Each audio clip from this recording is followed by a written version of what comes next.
बेचो, खरीदो, खाओ, तुम्हारी मर्जी है जो करो, लेकिन ये फूड सेफ्टी नियम है। अब खटाखट वगैरह बाजार में चाय या कैसे बेच सकते हैं? बेचना चाहिए क्या? हम खाने के मना नहीं कर रहे, लेकिन इस बात के लिए कि तुम हम नहीं खाते हो, हमको जबरदस्ती दिखाते हो, ये चलेगा क्या? जिनको खाना वो खाए, नहीं खाना उसको मत खाए, सबको क्यों दिखाए? दिखाना चाहिए कि नहीं? तो उनका मार्केट बनाएंगे, जहां बेचना वहां बेचे, लेकिन ये सरकार हमारी है और हम तो वैसे ही ये पूरा अहिल्या बाई और महाकाल महाराज एक ही है, विक्रमादित्य के काल वाले। ये नहीं चलेगा, खुले में बेचने नहीं देंगे भाई, इसकी तो बंदिश रहेगी। होना चाहिए कि नहीं होना चाहिए? अब हमने ऐसे निर्णय करे, ऐसे कई निर्णय करे। हमने कहा भाई हमारे अपने परिवार के यहाँ से मालवा, मतलब माल वाले लोग, हम माल वाले लोग हैं तो भैया हमारी जमीन खरीदे, बेचे, बाल बच्चे के नाम करे, बंटवारा का नाम करे, अपना नामांतरण कराए।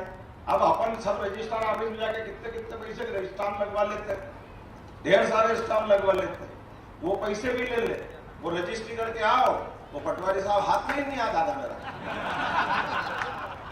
वो नहीं हम नहीं मानते, नामांतरण तो हमारे वो कलेक्टर के पिताजी बने।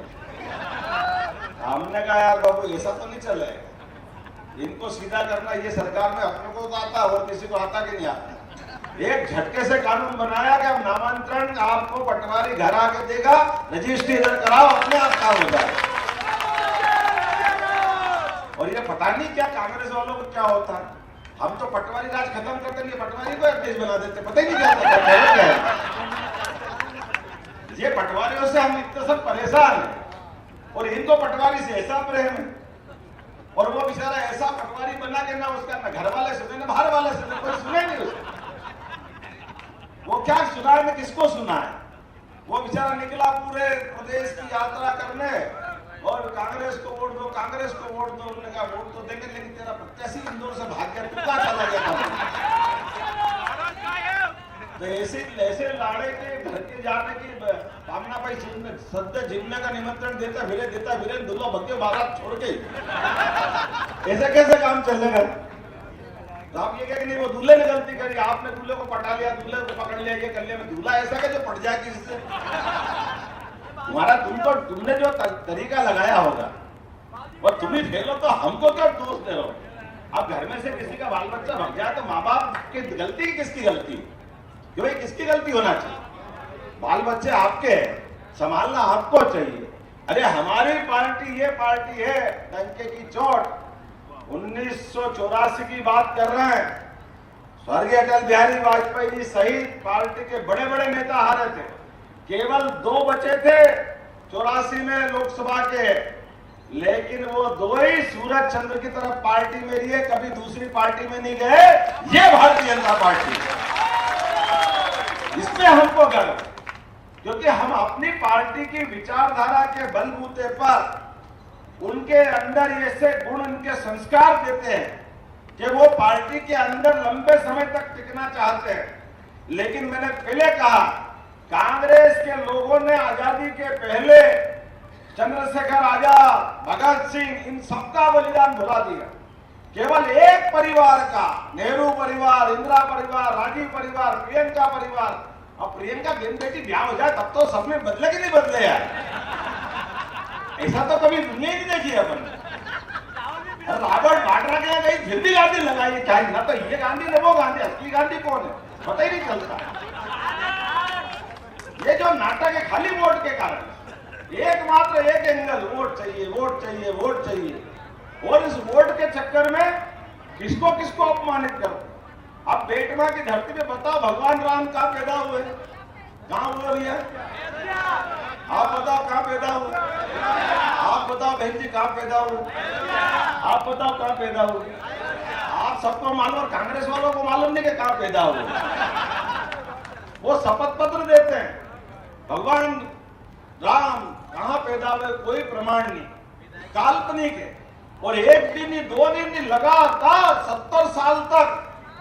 मुझे आज चुनाव की बेला में नरेंद्र मोदी जी के लिए तीसरी बार वोट मांगने आपके बीच आया और आपसे बात कर रहा हूं। तो इस बात के लिए बात करने आया हूं कि हमने जिनको दिया वो 24 कैरेट सोने की तरह खरे सिक्के के नाते से, और आज मुझे इस बात की और गर्व है कि आपने अगर चुनाव की बेला में है, हम बाजार भी जाते हैं और हमको कोई चीज पसंद आती है तो उसकी क्वालिटी, गुणवत्ता, उसकी माल की कंपनी सब देखते कि नहीं देखते? कि बिना देखे ले लेते? तो वोट का हमारा जीवन का अगर हम रास्ता तय कर रहे हैं तो आप तुलना करो दोनों की।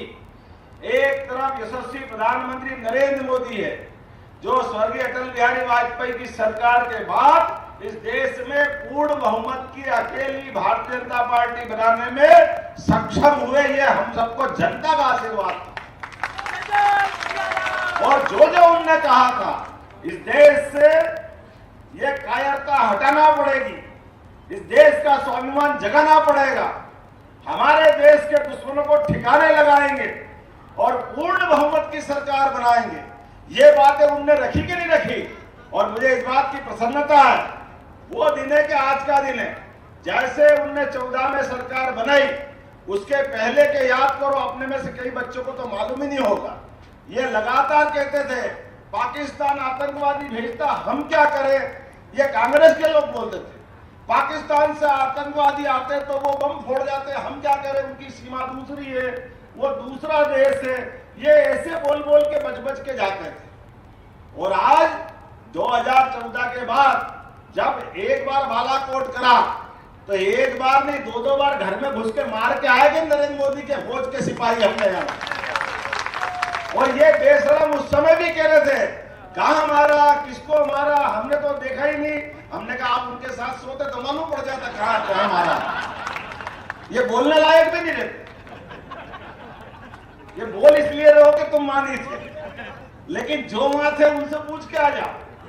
लेकिन इतनी मोटी चमड़ी के आज तक जो आतंकवादी दुनिया में आतंक फैला, निरपराध लोगों को मारे, और कांग्रेस के नेता उसको के ओसामा जी, तुम्हारे बेजी है क्या? अरे देश के दुश्मन को जी लगाओगे, शर्म नहीं आती है? किसको बोलोगे जी? कौन जी का अधिकारी? ये तुम्हारे जी हो गए तो फिर तो बचेगा ही नहीं कुछ। जिसकी जड़ें देश के बाहर दुश्मनों से मिली हो वो कभी सम्मान का हकदार नहीं हो सकता। और ये वो पाकिस्तान के साथ रोज जोड़ रहे हैं। अब पाकिस्तान कह रहा कि कांग्रेस जीतना चाहिए, इसका मतलब कांग्रेस जीतना चाहिए कि हारना चाहिए, आप डिसाइड करो। पाकिस्तान वो दुश्मन देश है जो इस देश में 40,000 निरपराध लोगों के लिए आतंकवादी भेज करके पूरे कश्मीर सहित पूरे देश में आग लगा के बैठा था। तो ये पाप किसके माथे? ये कांग्रेस के माथे। कांग्रेस को माफी मांगना चाहिए। जब धारा 370 हटाने की बात मोदी जी ने कही तो मोदी जी की हंसी उड़ाई। इन्होंने कहा देश में आग लग जाएगी, असंभव है, खून की नदियां बह जाएगी। अरे धारा 370 भी हट गई और पूरा देश बगीचे की तरह शांति के साथ रोज शांति के फूल उगा रहा। और आगे नहीं आनंद अपने सबके बीच में। तुम्हारी छाती पे जरूर सांप घूम गया बाबू साहब, क्योंकि तुमने वर्षों तक हिंदू मुसलमान लड़ाने का काम किया। तो 14 में हमने आतंकवाद मिटाया, 19 में देश के अंदर 6 महीने से कम समय में बहुमत के आधार पर आज कहते बेशरम लोकतंत्र खत्म कर देंगे, अरे संविधान खत्म कर देंगे, संविधान खत्म कर देंगे। अरे ये 400 की संख्या हमको मिलती है तो आपको ध्यान होगा 2014 से आज तक एक इनकी सरकार बनी तो ये कर देंगे। अरे सरकार बनी तो गई कहां है? तो बनी बनाई है, कांग्रेस की सरकार है कि दिल्ली में? अब इनको ये बताओ कि ये कौन सी दुनिया में रहना है? जरा चिमटी खोल के बताओ भैया सरकार किसकी है दिल्ली में? है क्या नहीं है? किसकी सरकार दिल्ली में? बताओ किसकी सरकार है? आप बताओ किसकी सरकार है? आप सबको मालूम है। और ये इतने नजर में कि आज भी कह रहे किसकी सरकार है, सरकार बन जाएगी तो ये कर देंगे। अरे वो तो पहले सरकार में बैठे, तुमको नहीं दिख रहा तो क्या कर? तुम्हारे लिए सरकार काल बन के आई है, तुम्हारे लिए सरकार एक सपना बन के आई है, क्योंकि तुमने सरकार का दुरुपयोग किया। आज भी वो प्रश्न का उत्तर कांग्रेस के लोग नहीं देते हैं। जब राजीव गांधी ने कहा था मैं 1 रुपया भेजता हूं वो 15 पैसे पहुंचते हैं, तो भैया प्रधानमंत्री तो आप, सरकार भी आपकी थी, आप ही कांग्रेस के नेता थे, तो 85 पैसे कहां गए? हम तो पूरे देश ढूंढता, आज तक मिले ही नहीं। वो कहां गए? वो सब तुम्हारे तो घर में गए, और गए कहां? तुम्हारे लोग खा गए। हम तो नरेंद्र मोदी की सरकार वाले हैं, भारतीय जनता पार्टी वाले। किसान को 6000 पहुंचाते तो पहुंचते कि नहीं पहुंचते अपने खाते में? 1 रुपया भी कम होता? ताली बजा के बताओ अगर मैं सही कह रहा हूं। यह हमारी सरकार है। हमने कहा कि मकान के पैसे मिलना चाहिए तो मिल रहे कि नहीं मिल रहे? सब्सिडी के पैसे मिलना चाहिए तो मिल रहे कि नहीं मिल रहे? लाडली बहना के पैसे मिलना चाहिए तो मिल रहे कि नहीं मिल रहे? ये हमारी सरकार, तुम्हारे जैसे बेईमानों की सरकार नहीं है। ये तुम्हारे कर्म थे। और आप तो ये दौर और अच्छा है, पता नहीं क्या होता है, जब अपन जय श्री राम बोलते हैं इनको लगता है कि इनकी कुर्सी हिलने लगी है। जब हम भगवान की जय जयकार करो, इनको पता नहीं क्यों का सांप काट खाता है।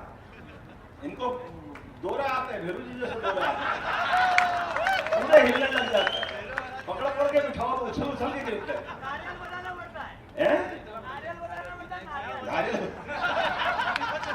नारियल तो बजारना ही पड़ेगा, लेकिन नारियल अब 1 उंगली से बदलेगा चुनाव वाले दिन। इधर आपने कमल के फूल पे नारियल बजारा, इनकी 12 बजी, और अब तो और आनंद का माहौल है।